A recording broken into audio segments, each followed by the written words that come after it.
Coming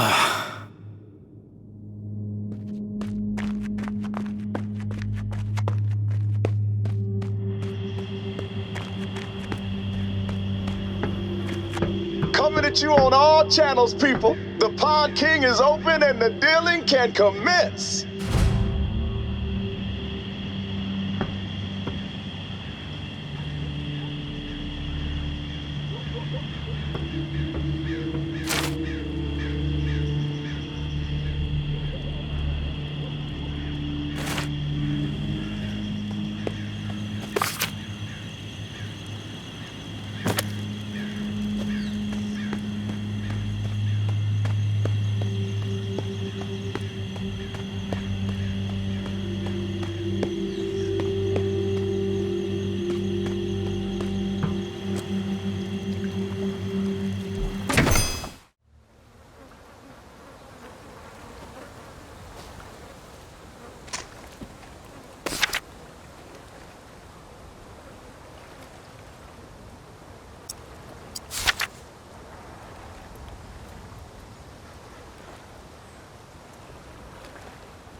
Tourists, we've been staring at that door for hours hoping you'd come through it. Damn good to see you. Hey. What's the matter? The priest put you in a bad mood? He can be a pushy son of a bitch. Sounds familiar. Can it, Dez? What did Father Carter have to say? Too much? That dude likes flapping his gums. Bottom line, he's down with the concept. He did have a few stipulations. He gave me a letter to give to you. That son of a bitch. All right, put it in the drawer.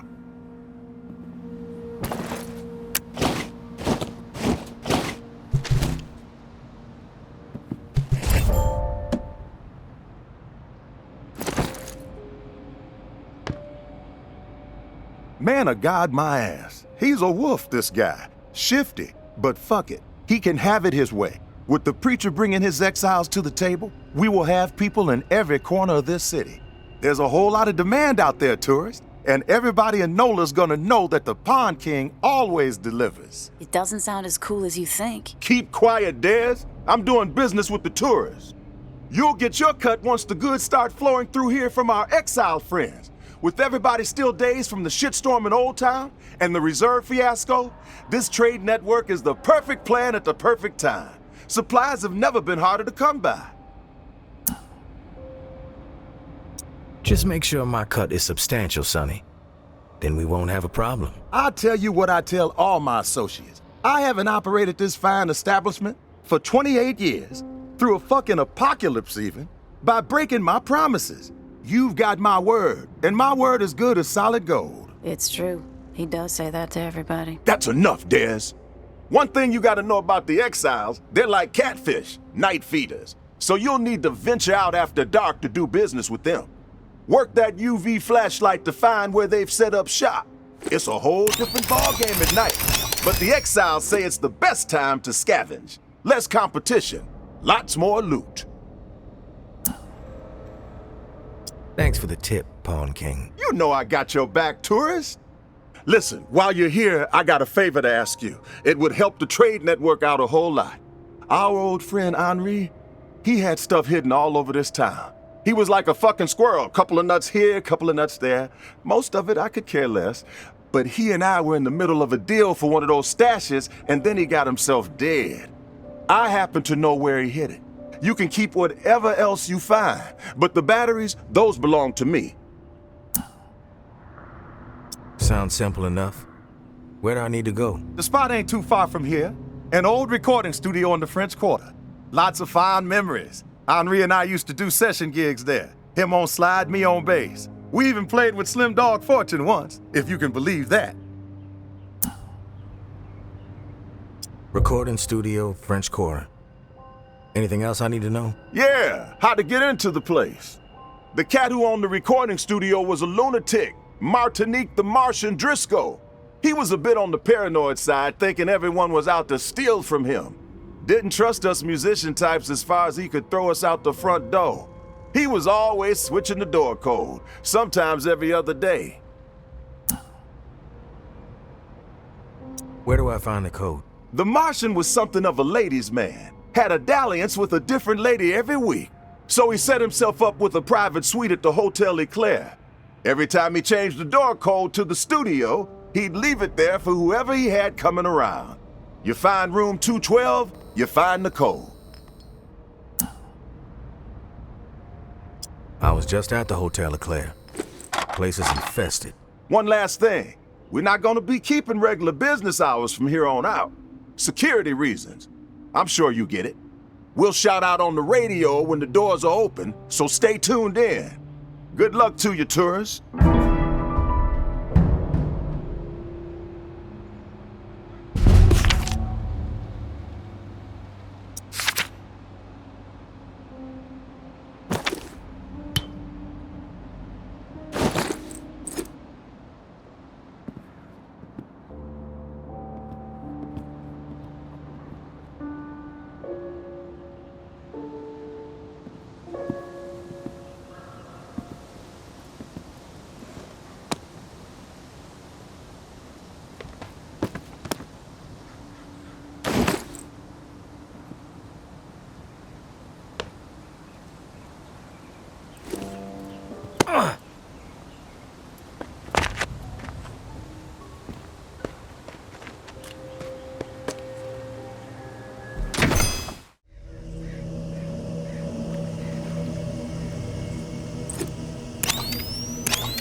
That's the tourist? Ugh, doesn't look so tough.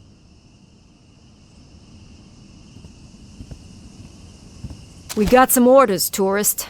Think you could help us out?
You're a sneaky fucker, huh?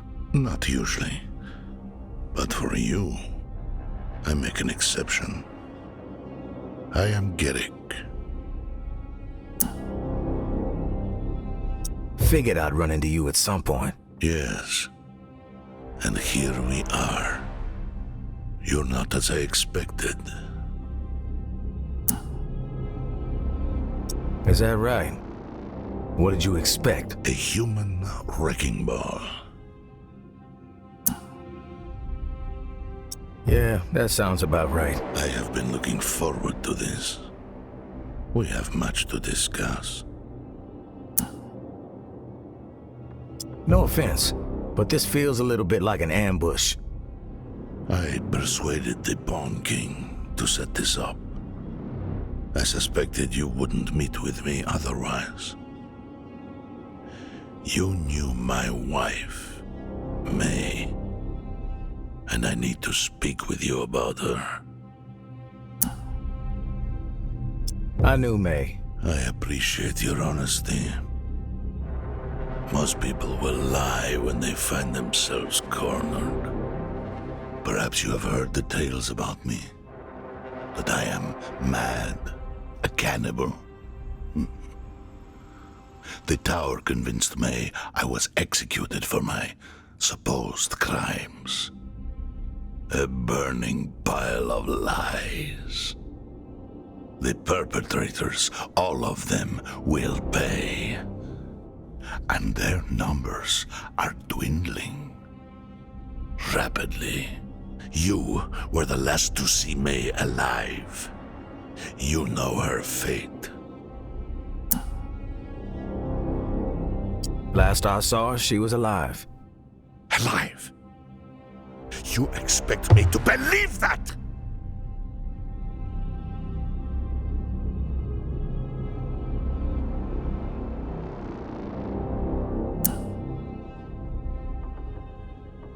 Look, if she's dead, I'm sorry. I had nothing to do with it. Lies exactly as I suspected. But the truth no longer matters. My decision has been made. You will face retribution. I told you it wasn't me. But if you're looking for a fight, then let's cut to the chase. I'm grateful we had the chance to speak, tourist. To put a face to a name.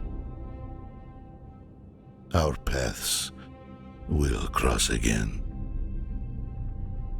That shiver you feel will be my breath on your neck. That knot in your stomach, my footsteps drawing near. That screaming nightmare, the sound of my voice. You will know the dread you have wrought upon my family. And then, when I have seen enough of your suffering, you will face the truth of your depravity.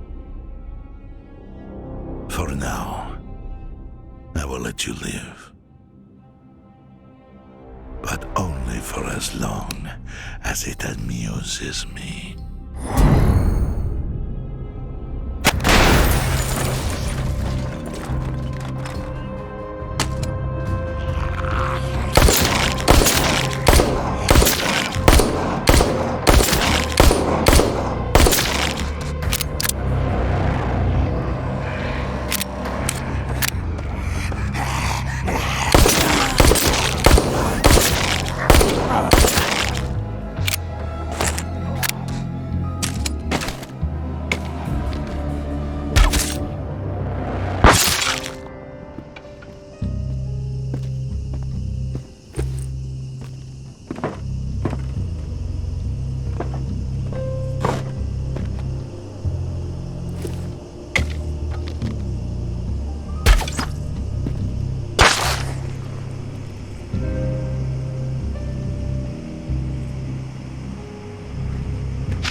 The